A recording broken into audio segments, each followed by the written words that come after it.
All right, there we are. Now we have some fun. All right, guys, I forgot I was charging my mic there. Let me button this up. Yeah, there we go. How's that sound? I think we're good. Welcome to the Wednesday night hump. Boy, guys, it is hot. I'm sorry, I've been trying to cool the room off to the last minute before I came in, and it is just brutally hot. So let me set up here for this evening's live stream. Okay, there we go. Hey everybody, Mike McWilliams, upstairs to the right music channel. A little technical difficulties there, but I think we're good to go. I want to thank you so much for taking the time to tune in to this live stream. As you know, it is a pleasure to be here every Wednesday and every Sunday, 11 p.m. Central European Time, with you guys. Whether you're watching this in the live stream now, live, or you're going to catch this in the rerun, I want to let you know that I do appreciate you taking the time to do so. I'm going to be warm throughout this because there's no room, there's no vent. I can't open the window because you will certainly hear the street noise. It'll be too noisy to do a live stream. So I'm just going to have to sweat it out here a little bit this evening. Um, yeah, I am doing fine other than that, other than the warm weather. Um, Good evening, Mr. Watson. I see you there. How are you doing? Thank you so much for showing up as usual, my friend. Yeah. It has been an interesting week here at Upstairs to the Right Music Studio. Um, just dealing with the weather, first of all, trying to keep cool. A bit of a heat wave that started yesterday for this place. Believe me, it's nothing compared to my life in Singapore. In Singapore, it was, midday here, at midnight there. So it was always warm. So I can deal with it. It's just a little uncomfortable. Um, and things have been going well. I had an idea for tonight's live stream. Now, as you know, I usually write a script, come up with some ideas, and then go through the process of coming up with a script that takes you somewhere. Usually on different points all the time. I cover a lot of subjects as long as they stay within the general realm of this little niche realm of ours of music gear. Today was not that day. Today was not that day. I did not write any script for tonight. I had some thoughts. I had originally titled this "I Love Making Music, but I Hate the Music Industry," because I just lamenting over just how god awful and truly ungodly the music industry is, but how the music that's created within it sometimes really just defeats that. It transcends that bad aspect of it. I was watching this guy on YouTube who is a musician. That's what he does. He does it for a living. And he was talking about escaping LA and Nashville, escaping the music scene there in those two cities. I know LA music scene very well. I grew up in it. And I too feel like I escaped from it for a lot of the reasons that he felt that he escaped from it. But he said while he was renting a U-Haul to move from one place to another, uh, he was wearing a Purple Rain T-shirt. And the guy at the U-Haul said, "Hey, you got a Prince T-shirt. He's the greatest musician of all time." And the musician guy said, "Hey, I agree with that." And he said, "We started talking about Prince and his music, and the guy ended up giving him the better truck." He said it had a Hemi engine in it, which is useful when you're at a haul stuff. And I just, and even he remarked how, well, he remarked about finding a common ground with people, but it is important to point out that these are two totally different guys that come from, different, places in the United States, that came together because of Prince's music, and found a mutual bond there. And so I thought about that a lot, and thought that it's quite amazing. And this extends out to a lot of music. Music. There have been people who have said that there are records that saved their lives. There's been records that powerfully, influenced or are part of romance, a romantic time, or part of an adventure. You know, Music is a soundtrack of our lives. It's been stated, and this is quite true. So, you know, I was touched by that story as he was telling it. First, I was dismayed by the fact that, this guy works 6 days a week. He only has Sundays off, and, it's barely cutting it. Again, one of the things that I hate about this music industry, that through their mismanagement, they've led to a lot of bad outcomes.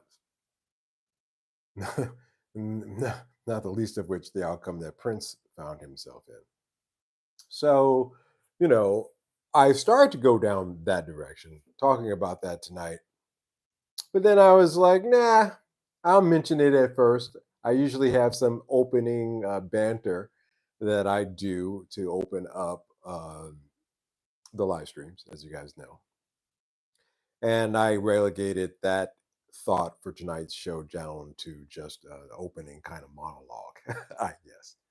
But it's more powerful compact like that. I could have extended it out and talked about other aspects of music and music industries, of the beauty of music and the ugliness of the music industry. But I think that little example there drives the point home. I think that's good enough. And we'll put a dot right there. I myself, you know, again, I am pleased to have grown up in an era that had such a rich diversity in music. I think that any child born in the 60s, going forward, really has that going for them. And I'm certainly a child of the 60s. But coming, getting into my teens in the late 70s and early 80s, I had a lot of great music around me of all kinds, all types. And it led me to be the musician and composer that I am today. And so I can testify on that one too, that the power of the beauty of, a lot of the artists came to bad outcomes, mostly because of their involvement in the music industry. But their legacy does live on, and it does really still have a strong impact. Modern music, I guess, maybe, I guess maybe there's somebody out there. But certainly, just something to think about, guys. I wanted to throw out there. Well, instead of talk about that in length, I decided let's talk about guitars. I thought that that would be far, far, far more an interesting and a little bit less of a depressing topic to talk about tonight. And on top of that, last night, uh, I woke up around 4 a.m. It felt like there was an ice pick stabbing in the side of my head. So I haven't really slept since then and didn't sleep much before that. Hey, Mike, evening all. Got here early today. Seamus, you are early. Well, that's it, ladies and gentlemen. Thank you so much for that. Just kidding. Welcome, guy. Um, so I am tired. So that's the other reason I don't have a script for tonight, because I just wasn't into it. My brain was just out of it. Bad headache. But I thought to myself, hey, you got your guitar shipment in. And by the way, I know I usually have the lights a lot brighter too, but I had some of the lights, my usual lights set up, but I was like, no way. It felt like I had like mini suns that came at me right now because it is warm in this room. But so you'll excuse the lighting tonight as well. It looks good over here though. Looks good on the monitor. Um, I said to myself, "Hey, man, you got all these guitars in, and you got some pretty cool ones on top of that, and you have a receptive audience. And so, why don't you talk about them a little bit?" You know, I filmed the unboxing video yesterday. It came in yesterday, and I let them sit for a little while, a couple of hours, and then I did the unboxing video. And in the middle of the and so I filmed everything, wrapped up the camera, put everything away. And today I said, well, maybe I'll talk about the guitars a little bit on the live stream and then release the unboxing video tomorrow. So I edited it out. And the footage for the unboxing of this first guitar I'm going to show you had no audio. Everything before it and everything after it, a-okay. During that particular unwrapping of this guitar, no audio, and I cannot explain to you. Gremlins are for real.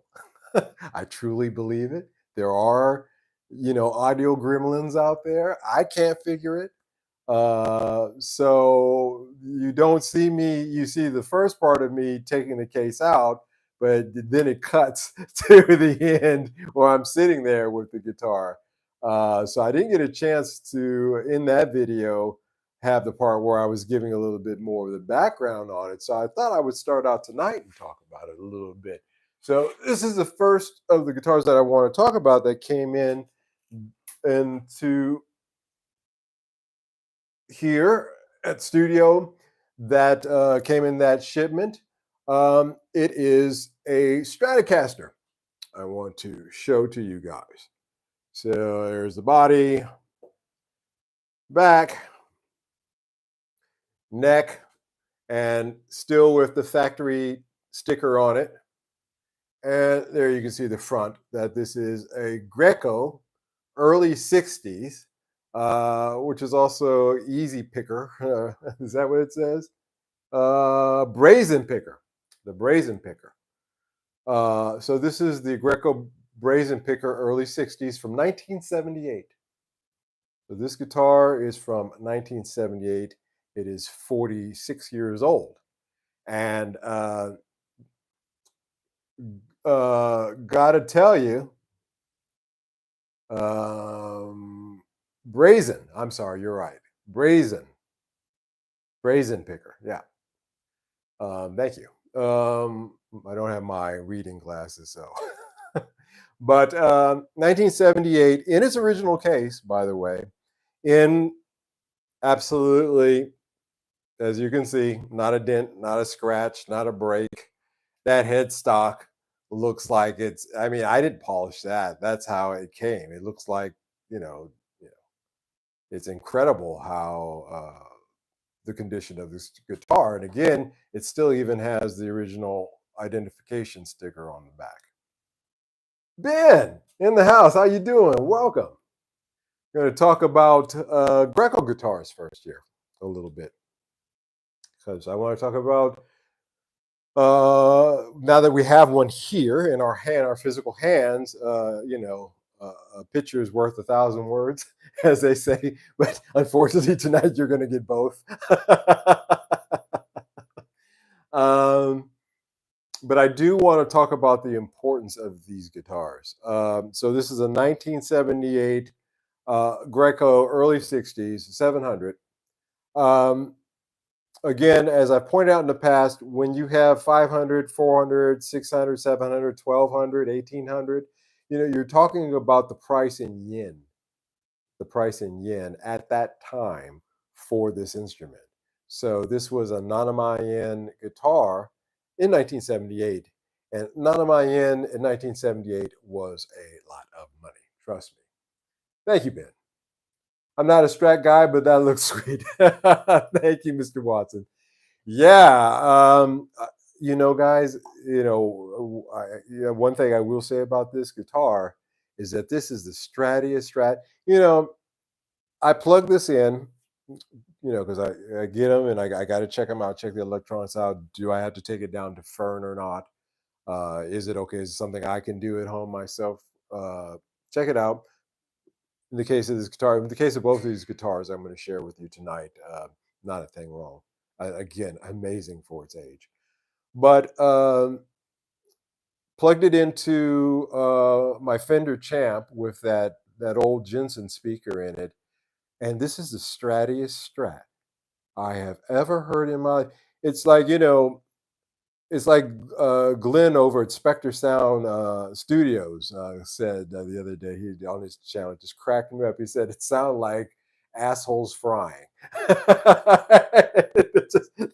When he said that, I fell on the floor. He's describing the sound of a. Yeah, I feel like all the strats that I've played before sounded like that compared to this. And I'm not kidding. I have never heard a Stratier Strat.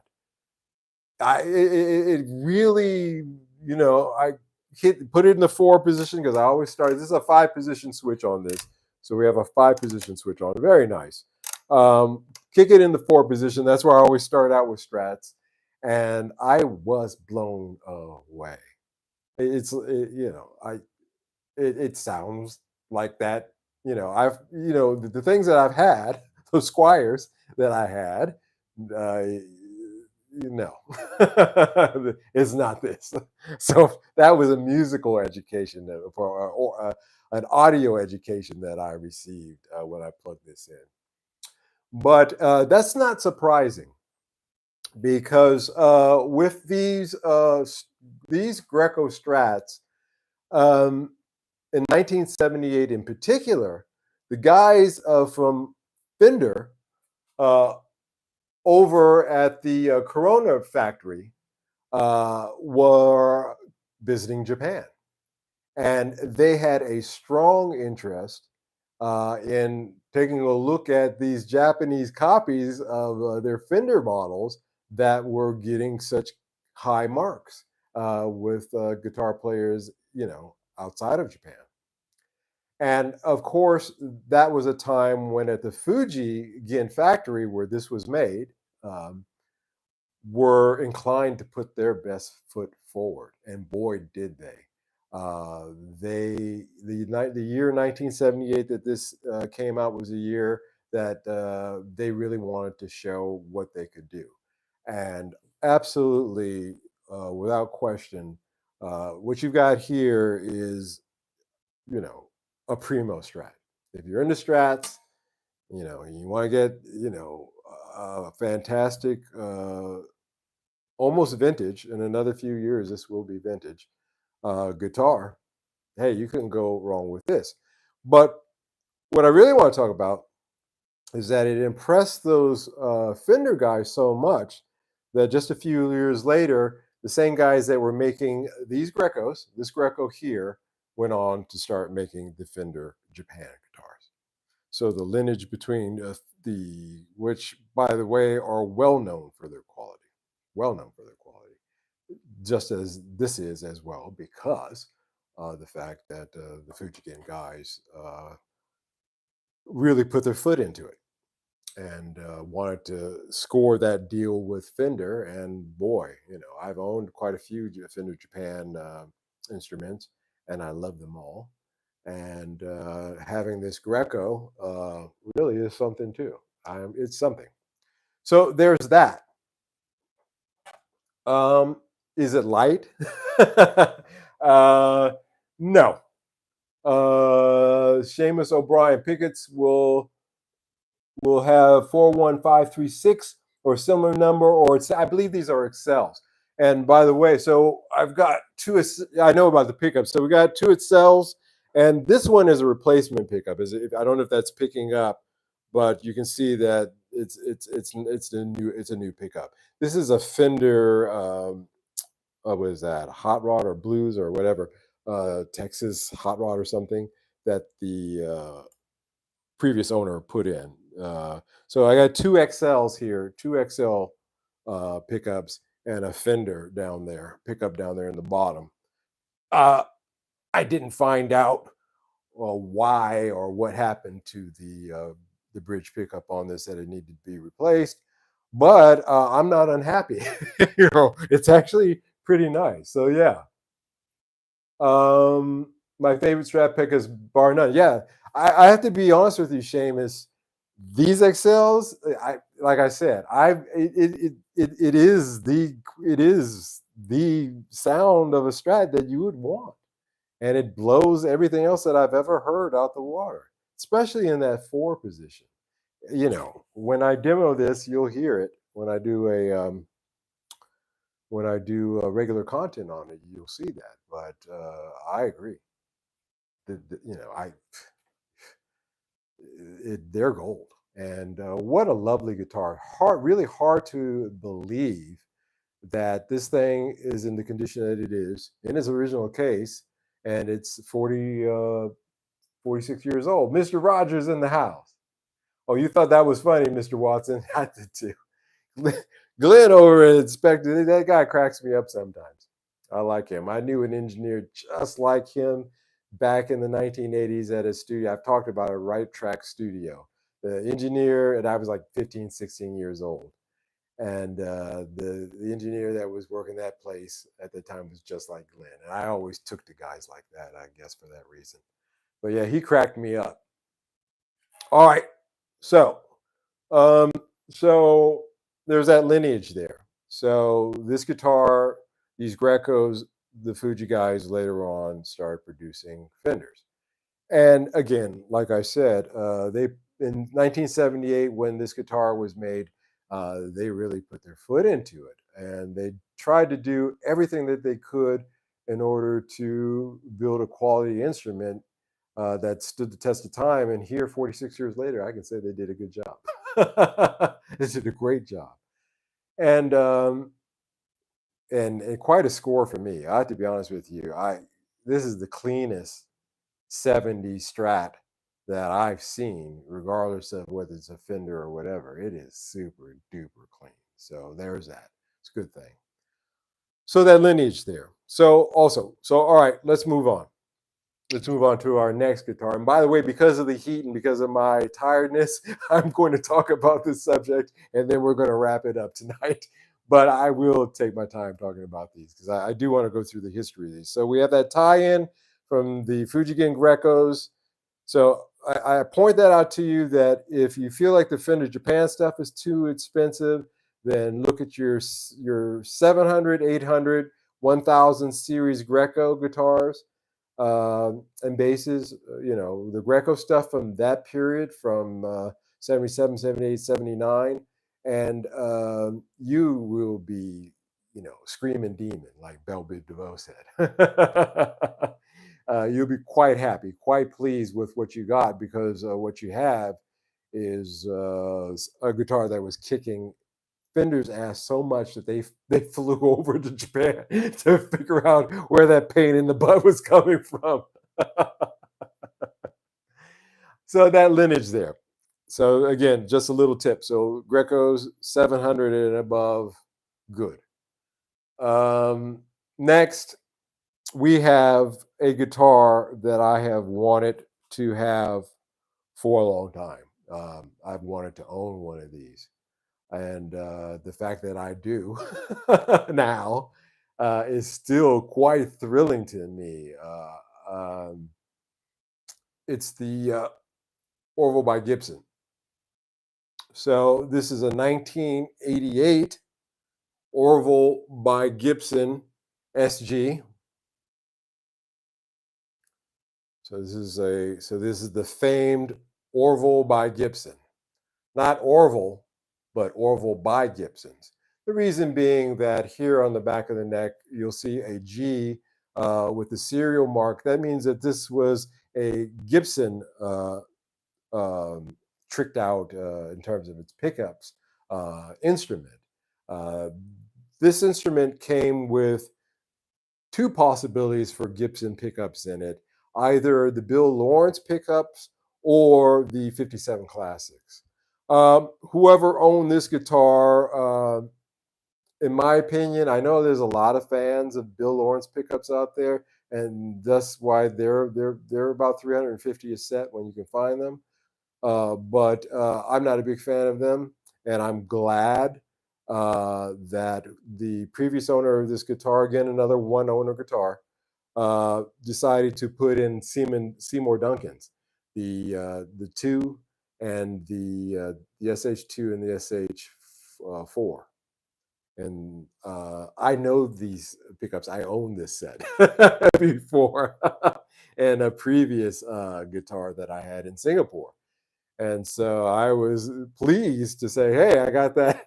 The karma came back to me on those pickups. I got them back again. And I think that those are actually better pickups for this instrument. Extremely clean, again, like 1988. So, the year that was the year before. I was about to say the year that Batman came out. That was 1989. So anyway, but 1988, again, with the three types of headstocks: standard headstock, 61 reissue headstock, and then the custom headstock. So here we have a true 61 reissue headstock on here. Again, because this was licensed out by Gibson, by the same guys who made the Yamaha Lord Player that I have here in the studio. Again, that lineage, those guys who made those Yamaha, the Fujigen, who made those Yamaha Lord Players, were then contracted out by Gibson to create these Orville by Gibson Epiphones. But I will note to you that nowhere on here does it say Epiphone.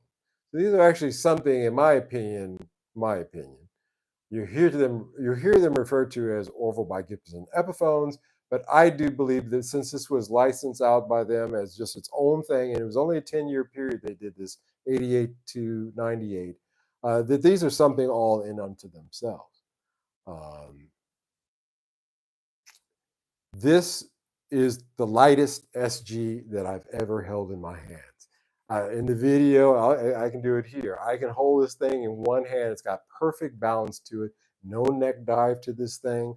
The best balance and lightest SG. This thing, I had to tie it down with bungee cords at night because I'm afraid it's going to float off.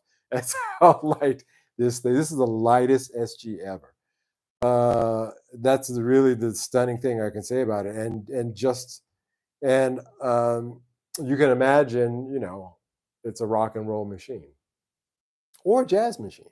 The SH2 here in the neck is a beautiful jazz pickup, so it does have a beautiful tone to it. Again, that lineage. So this is to say that the Japanese were creating really quality instruments from Jump Street.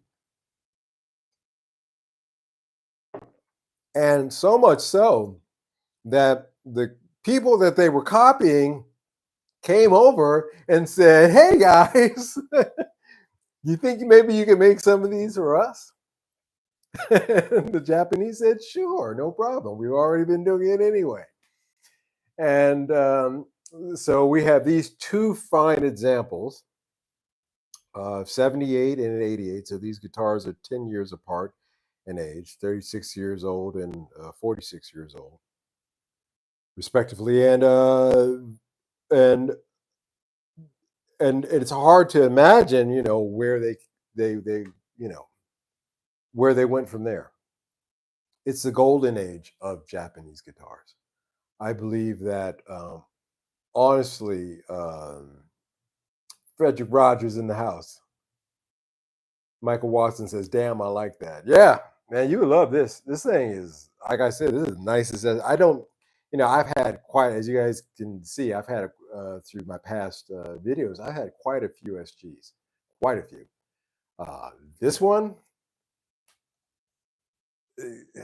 again, much like this Greco Strat, I really begin to appreciate, again, the beauty of Japanese instruments. The fact that they have handcrafted some of the best of examples, regardless of whoever made them, that I've ever played in my life.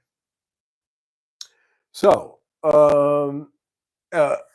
it is just, again, why I point out to you. And what else? By the way, you know, a couple of things. Again, um, you've got the true ABR there with the post going into the wood. Just like on that Yamaha, you've got real mother of pearl inlays on this rosewood neck. And um, just wonderful. And the electronics are still good. It's just, again, I really want to emphasize that the used market is full of treasures. And if you take the time to dig into it or ask somebody to dig into it for you, I think really, as you can see, would be quite pleased with spending this much coin to get this much guitar, as opposed to nowadays where you're spending this much coin to get this much guitar, especially when it comes to, I mean, this Greco early '60s is stands up against any Fender USA. I know I don't try to make those as equivalents, but yes, I have to be honest with you. It's as good as, you can say that for sure. And to think that this could be had, you got to define it in this condition, takes a lot of digging, but that these could be had for the same price that you would pay for, say, the Squire line that just came out last year. What was that? The Squire Classic vibes. You know, you can get one of these for around the same kind of money. Of course, there's shipping and some VATs and things that may be involved in there, but just as equivalency, just to give you an idea that you could have the Squire or you could have the Greco. And the Greco from '78 is gonna trump any Squire from today, without question. A little heavy, not so heavy, but a little heavy. It's but the Orville makes up for it. um, yeah, again, I really stress the importance of the used market because there is so much to be found. And again, we are being forced into going down this pathway of buying online. Why not take advantage of that? Okay, you want me to buy online? Well, I'm going to buy online in Japan, or I'm going to do my shopping in Korea, or I'm going to do my shopping in Dublin, or whatever, depending upon where you're at. And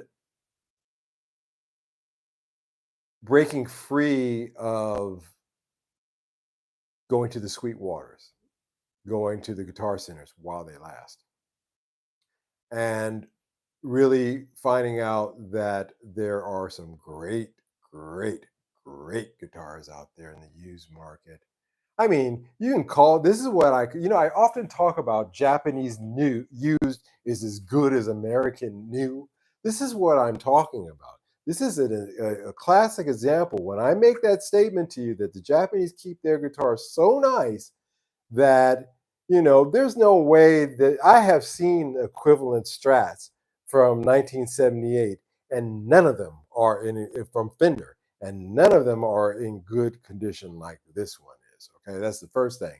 And again, I didn't polish that headstock. That when I opened up the wrapper, that's how it looked, like just out of the factory. So Japanese used is as good as everybody else is new, quite frankly. Not in every case, but in most cases. So again, this is a good example. I like this tonight.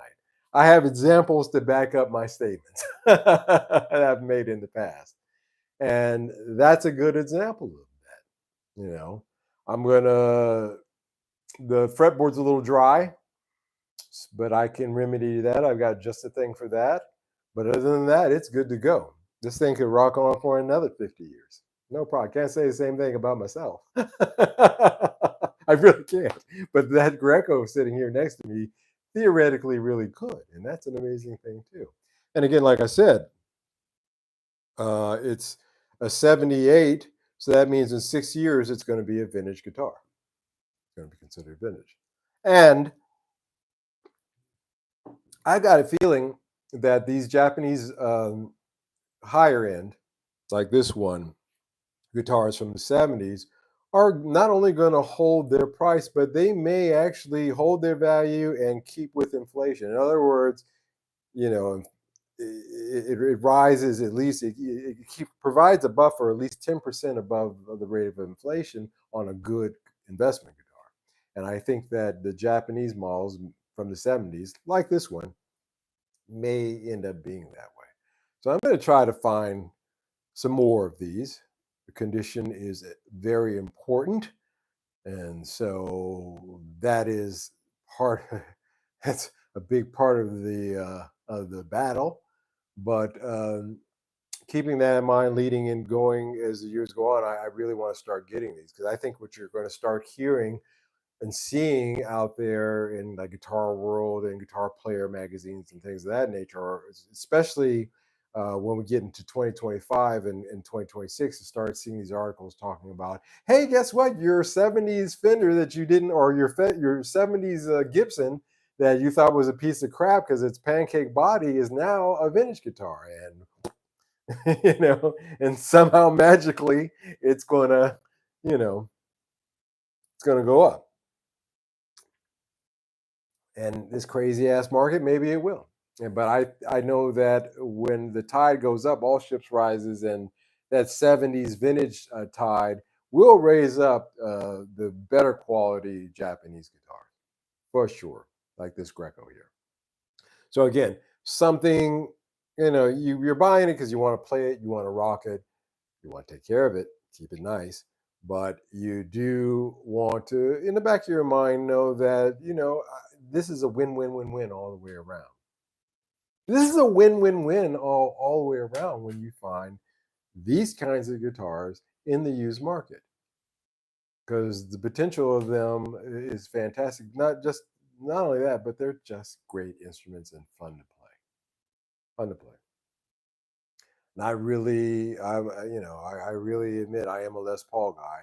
I don't know how that happened, and a Tele guy too. But these Strats, this Strat and this SG are a pleasure to play. It's like, wow, okay, now I get it.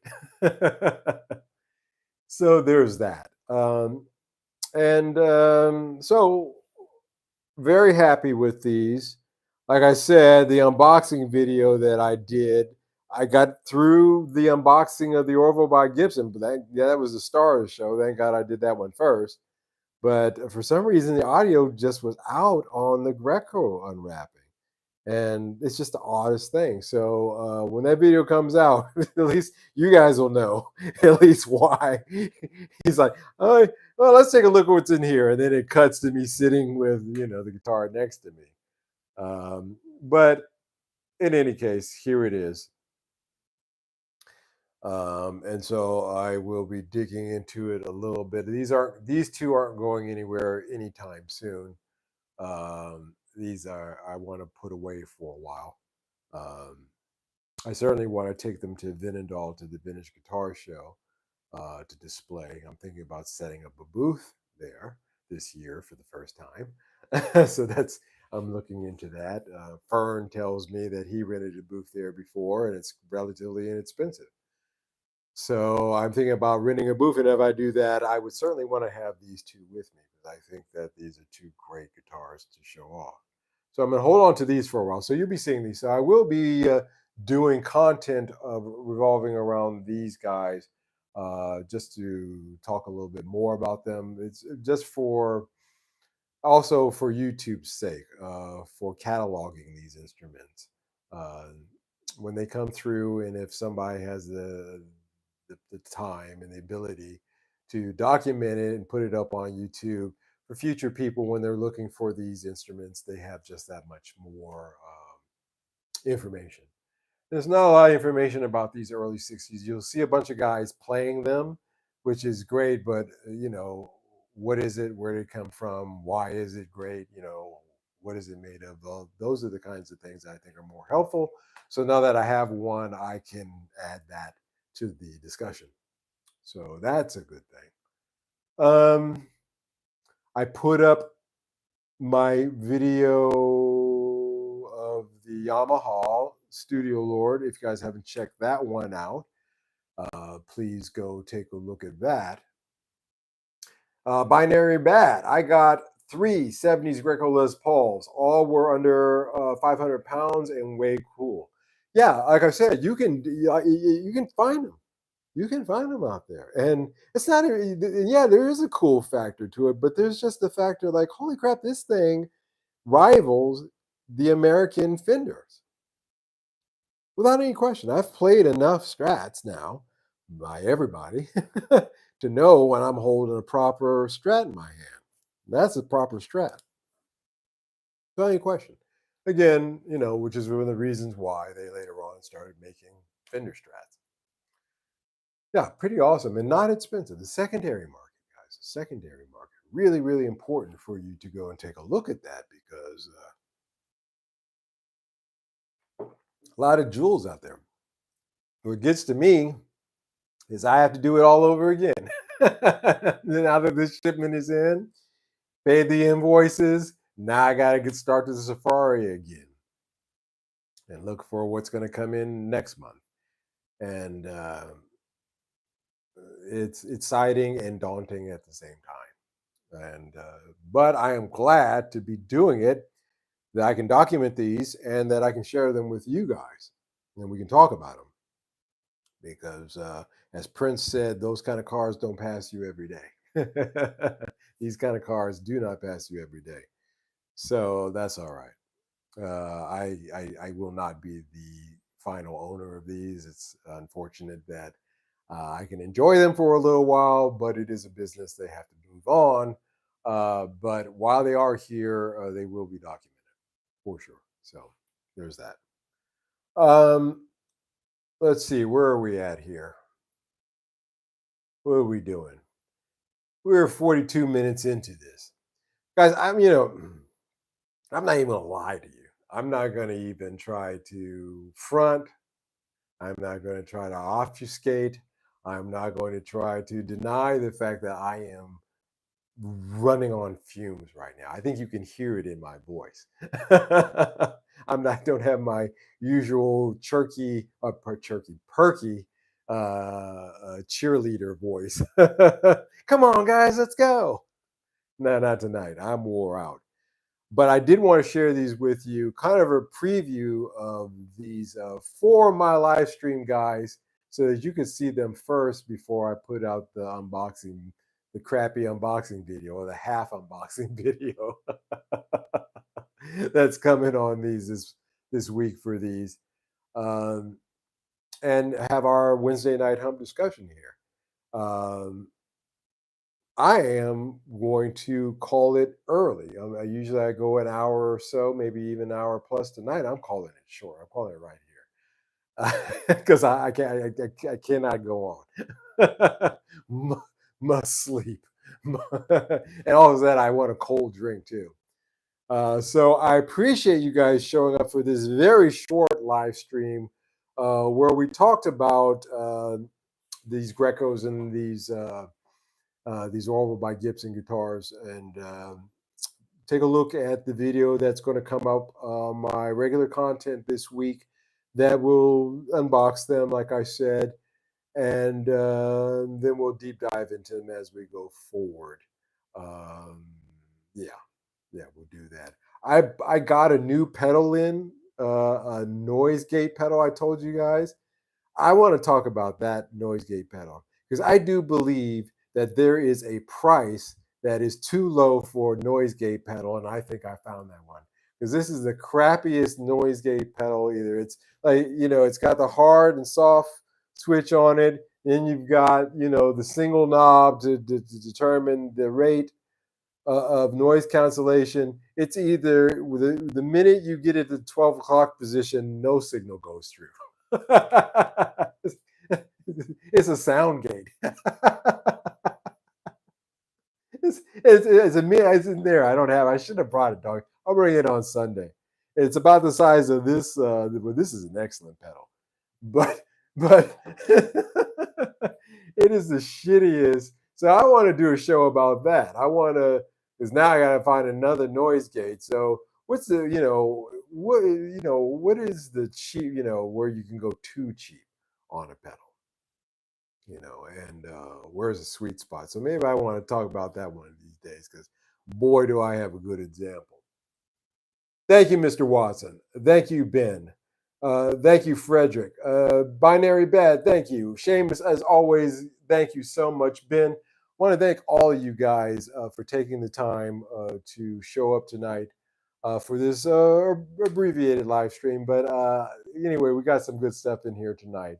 I will see you on Sunday night for a full show for sure. I will have my rest by then. And look out for a video this week for the unboxing of these guitars. Please support our channel by checking that out. And you guys have a good one. I'm going to go, as the Japanese say, oyasumi nasai. I'm going to say good night. And you guys take care. Bye-bye.